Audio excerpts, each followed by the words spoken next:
In 2015, we saw an explosion of quadcopters, while drones being released to the marketplace. And one of the ones that we were most impressed with was DJI's Phantom 3. The Phantom 3 Professional shot 4K video. It was stronger and more responsive than the Phantom 2. There was a new app that tethered directly to the transmitter, and it had new sensors, a sonar sensor, an optical sensor for stabilizing it as you landed it. Incredible features, we really loved it. So what could DJI do next for its Phantom line? Hey everybody, it's Norm from Tested, and today I'm going to introduce you guys to the Phantom 4. The Phantom 4, well, there's only one model this time, has several improvements over the Phantom 3. These are the features I care about, though. First of all, the battery. Battery life, DJI now says, goes up to 28 minutes of flight time. That's almost half an hour. There's also a sport mode that allows the Phantom 4 to fly at up to 45 miles per hour. And new optical sensors, new cameras on the front and bottom of the quadcopter allow it to use computer vision for automatic guidance and tracking. We're going to chat with DJI to learn how these features work and then test them out ourselves. Hey Adam, good to see you. Thanks, Norman. So this is Adam from DJI, and Adam, tell me about the Phantom 4. What's different and new? So, Norman, this is the safest, easiest to fly, and most fun drone that DJI has produced to date. It has a number of really interesting features that make that possible. The first of them is, of course, it's got 5 cameras on board. It's got a lot of imagery input, and for that we put a processor on board to handle all of that, and not just handle it, but make decisions. So we're in the world of machine learning now. It's computer vision. Absolutely, computer vision as a first step. What we're seeing here is it has forward-facing optical sensors, it has downward-facing optical sensors. In those directions, it's able to build an image, process an image. You say optical sensors, but we really mean camera.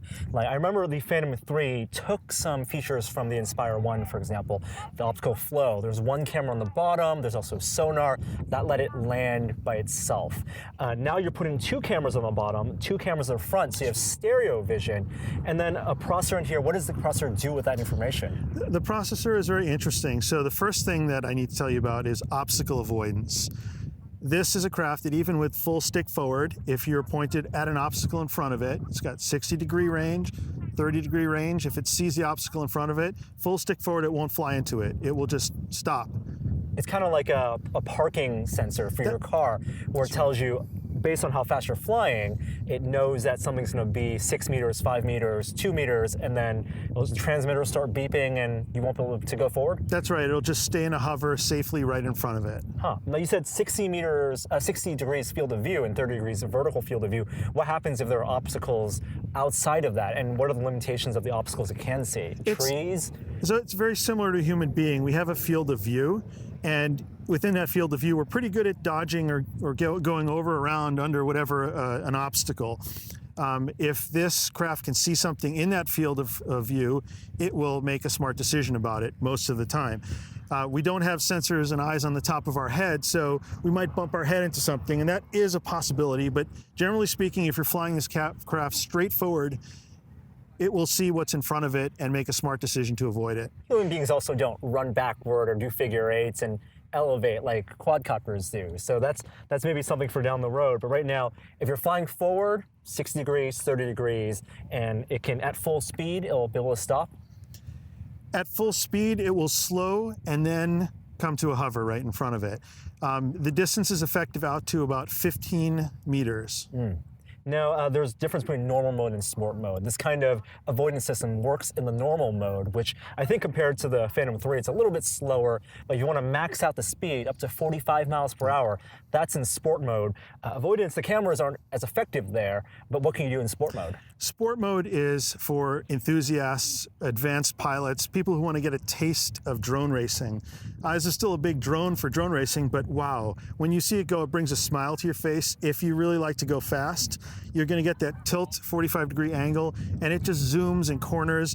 And you'll notice with the braking, it's going to take a few meters there to come to a full stop and reverse direction, but it is just so fun and it corners so well. You get the speed not by eating more battery necessarily all the time, but you're also getting more speed because you are tilting the craft to 45 degrees. It's physics that's helping this move at a higher rate of speed. Okay, and that goes into some of the redesign. The props are also slightly redesigned. The way they mount onto the motors are designed. You don't spin them on like the Inspire 1. No, these are now, you just push them on, twist, and they lock into place. It's very, very good for safety at high speed. All right, well, we talked about avoidance, we talked about the new battery life. It's a little bit heavier, it's the sport mode, but the thing I really want to test out today is tracking, computer vision. So how does that work with the 5 cameras on board? So what happens is, preferably, let's say you have a subject who is not moving or slow moving, and you tap on that subject, or you can also draw around that subject. It recognizes a human form, and you tap it to start it. And once it has a track on that person, it builds a 3D image. And algorithmically, it's smart enough to know that human beings can turn their head, can turn their profile. They look different when they walk. They move their arms, they move their legs. It will still stay on you. If you're on a bicycle, you draw around the bicycle, it will recognize you and the bicycle as a shape, and that it changes shape. When it changes direction, it might move into profile. And essentially what it's doing is it's staying on you. There's no gimmick here. There's no bracelet or necklace needed. It's following you because it senses and sees you and builds an image of you. Now, how fast, what are the limitations of the subject being tracked? Like, where can that subject move relative to the quadcopter, and how fast can they move? So you're limited, again, by camera's field of view, but essentially, if you're walking at a slow or brisk pace, no problem. Running is fine. Jumping, it will stay on you as well. You can even make it with one stick move, orbit around you. This is a move that a really trained pilot would find hard to maintain, that perfect orbit around you, and this can do it. The Phantom 4 can do it every single time. If you hid behind a table or a fence, it would lose track on you because it just can't see you. And then after a few seconds, it would break off the track and it would just hover safely right where it is. Also, if I walk underneath the drone, the camera's going to go down as far as it can go, and then it loses you. But knowing that, generally, if you're in front of this drone, moving with the drone, it will follow you. The Phantom 4 is smart enough to know where you are. There's a lot of features on here that allow it to pilot itself automatically with your control, tapping the app, tap and fly. And that's why you're also changing the transmitter. Now there's going to be a dedicated button to stop it whenever you want. We built this with safety and confident flying in mind, and that's just one thing. If it's flying and you're sort of not sure exactly what's happening, or you change your mind about something and you're not sure exactly what you want to do next, you hit the pause button and the drone will slow to a hover and just stay there until you make up your mind about where to redirect it. And then it also inherits all the features from the Phantom 3 line, including even the SDK, all that return to home features, all that stuff? Yes, it does. It also has intelligent flight modes. Return to home is good. It engages obstacle avoidance on the way back. So that's an added plus and an added safety feature. We also have some redundancy built in to make this more dependable, reliable, and to make people more confident. We've got dual IMUs and dual compasses on board. Awesome. Well, sounds like there's a lot to test with the Phantom 4. I'd love to get some of that testing done today. Thanks for sharing this information with us, Adam. My pleasure.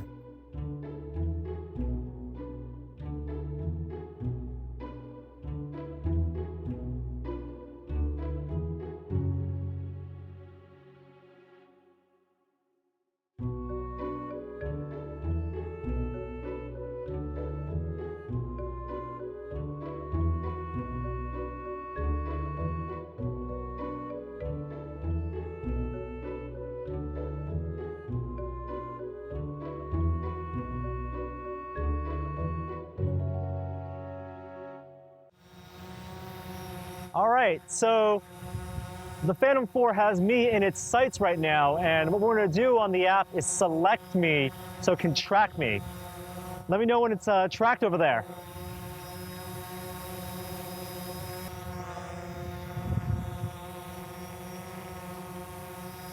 All right, so the Phantom 4 is now tracked onto me with the app, and I'm gonna start walking away from it at a very normal pace.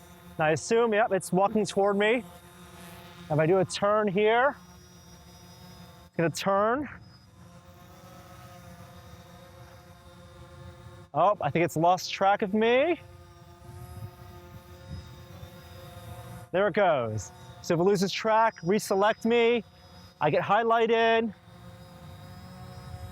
All right, let's see if this guy can really track me.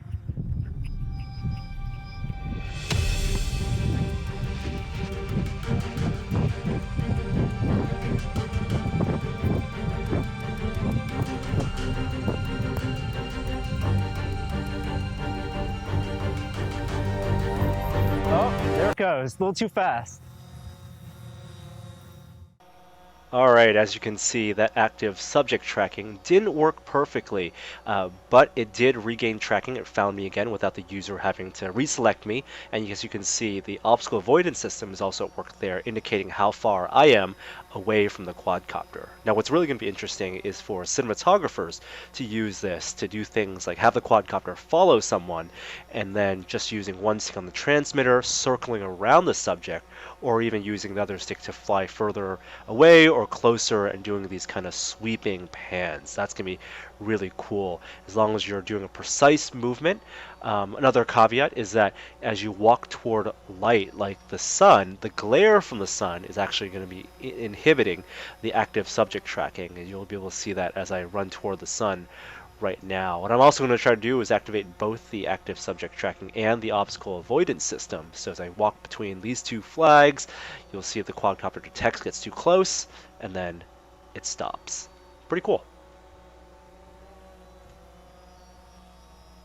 So there you have it, our quick hands-on time with DJI's new Phantom 4 quadcopter. A bunch of features in this year's model that differentiates it from last year's, but as you can see, there's still going to be a bunch of testing that we're going to need to do before we can determine whether it's worth the upgrade or even worth buying the quadcopter. The new vision systems, the active subject tracking and active obstacle avoidance systems didn't work perfectly in our quick tests, but I'm going to be really interested to see how cinematographers are going to use the subject tracking to film subjects in new and interesting ways, and also whether the obstacle avoidance system is going to be useful for new flyers as well as experienced flyers to fly and give them some more peace of mind, given that the obstacle tracking only works in front of the camera's field of view in that 60 degrees. Now, battery life, that's a big deal. 30 minutes potentially of battery life, or 28 as DJI says it. I'm going to be testing that heavily because I think that's a big benchmark for quadcopters of this class and size. And of course, the new sport mode, that increased speed up to 45 miles per hour. That's just a toggle on the transmitter now between that and the normal flight mode. But here's a caveat, the normal flight mode is actually slower than it was in the Phantom 3. And I think they had to do that so that the new vision systems could actually work at that frame rate and at that pace, but they compensated, of course, by giving you the sport mode and giving it more maneuverability to give you that simulated FPV flight. Now, speaking of FPV, the transmitter itself doesn't have built-in HDMI out, so you're going to need to buy an accessory, I think, in the future if you want to attach it to a headset, a HMD. And the transmitter itself is slightly different from the Phantom 3 model. It has that toggle for sport mode, and also as a button so you can pause the quadcopter in flight at any time. If it flies off into the distance autonomously, you can just press the button, it'll stop, and then you can bring it back home. A couple other features we didn't talk about with the camera's actual vision system. I think it's using the same 4K sensor as the Phantom 3, but what's changed this time is the optics. So the lens itself, which while it has a 94-degree field of view for capturing video, it actually is supposed to be better about distortion and chromatic aberration around the edge of the frame, so you're going to get a cleaner picture. And based on that sample footage that we got back on the Phantom 4, that seems to be the case. The camera can now also shoot at 120 FPS at 1080p, so that technically counts as high-speed video at 120 frames per second. The big question now for existing owners of Phantom 3 is whether to upgrade. It is a $1,400 quadcopter, and also for new buyers, whether they want to buy a new quadcopter on the high end with this Phantom 4 or get something from last year that's discounted, like a Phantom 3 Advanced or Professional. The Phantom 4 is going to require a lot more testing. We'll be doing that on the site, but it is available for pre-order now and will come out on March 15th, both on the DJI's flagship stores as well as Apple stores as well. Well, that's it for this video. We'll have plenty of more gear, more testing, more previews on the site. Like our video, subscribe to our YouTube channel. Hope you enjoyed this one. I'm Norm, and we'll see you next time. Bye.